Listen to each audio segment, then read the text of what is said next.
ISA라 이렇게 영어 단어로 줄임말로 쓰니까 무슨 말하는지 좀 모르겠죠.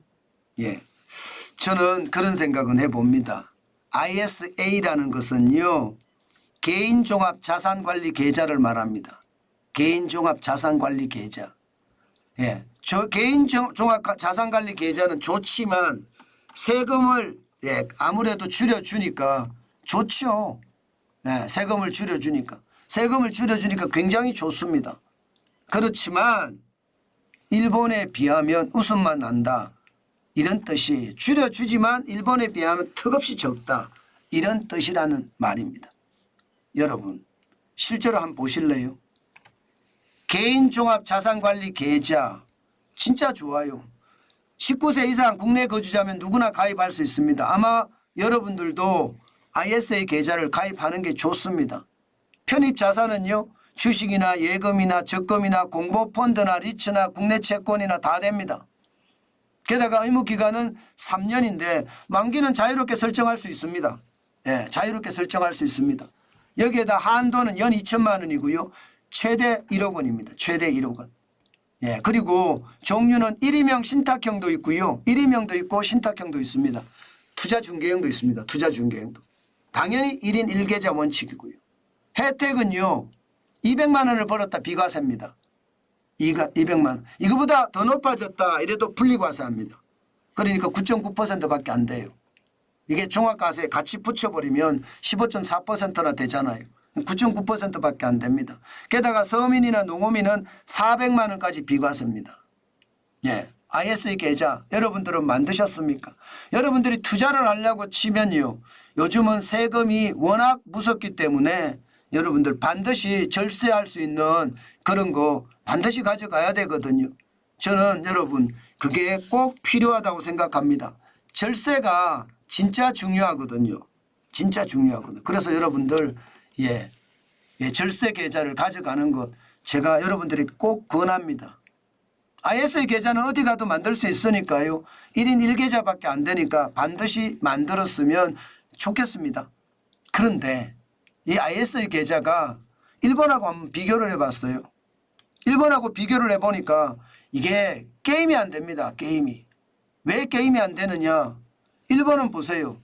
일본은 금액에 상관없이 모두 비과세입니다. 그러니까 가입자도 2,300만이나 되고요. 투자 금액은 39조 엔이나 됩니다. 39조 엔. 그럼 우리 돈으로 342조예요. 342조. 금액에 상관없이 모두 비과세니까. 우리는 아무래도 이게 세금 자체가 200만 원 할 때 비과세, 200만 원 이익이 났을 때 비과세, 서민은 400만 원이에요. 그러니까 가입률도 많이 늘어나는 것은 사실이지만 지금 5월 2024년 3월 현재 518만 2천 명 많이 늘어나는 건 사실. 근데 금액이 26조 천억밖에 안 들어왔습니다. 26조 천억밖에. 그러니 여러분 정부가 기업 밸류 프로그램을 하고자 하나 이게 쉽지 않다는 뜻이에요. 그죠? 이게 여러분 투자를 하면 일본처럼 말입니다. 일본처럼 NIS라고 하거든요. NIS. 이거는 여러분 모든 금액 소금액이든 아니든 뭐 금액을 넣어서 주식 투자를 한다. 그러면 모두 비과세인데 우리는 그게 아니잖아요. 우리는 그게 아니잖아요. 200만 원 이상 비과세. 서민은 400만 원 이상 비과세잖아요. 이상은 비과세가 아니잖아요. 200만 원까지 비과세, 400만 원까지 비과세잖아요.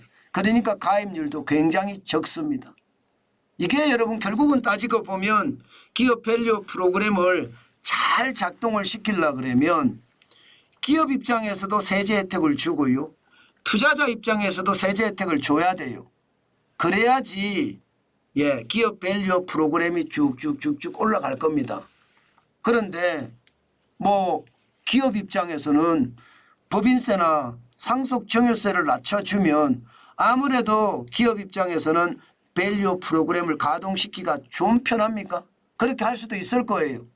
그러나 법인세나 상속세 지금 움직이지도 않잖아요. 게다가 투자자 입장에서 볼까요? 투자자 입장에서는 세금의 절세가 쉽지 않은 데다가 뭐 일본 같은 경우는 다 해주는데 우리는 안 해주는 데다가 해줘도 뭐 200만 원 이하 400만 원 미만 이렇게밖에 안 해주니까 적은 데다가요. 게다가 금융소득 투자세까지 지금 도입한다고 하잖아요.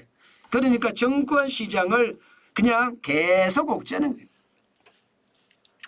저는 이런 걸 보면 야당 쪽은요. 규제를 참 좋아하는 것 같아요. 규제를. 찍어 누르는 거 이런 걸 참 좋아하는 것 같아요. 아니 민주주의의 규제라는 게 필요악이잖아요. 필요악.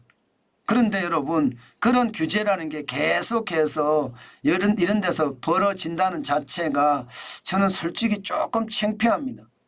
제발 국민을 위한 어떤 제도 당연히 그런 게 있어야 되고요. 그래야지 말입니다. 앞으로 더 좋은 일도 벌어질 겁니다. 그렇지만 솔직히 저는 기대감이 많이 떨어진 것도 사실이에요. 실제로 ISA 계좌 제도 개편하려고 했잖아요. 지난 21대 국회에서 말입니다. 가입 대상도 좀 늘리고요. 가입 한도도 뭐 총 2억 원까지 늘리고 비과세 한도도 좀 높이겠다. 이게 투자도 말입니다. 국내 투자형도 신설을 하겠다. 이렇게까지 이야기하면서 실제로 추진을 했지만 국회는요. 그냥 웃고 말았습니다. 웃고 말았어요.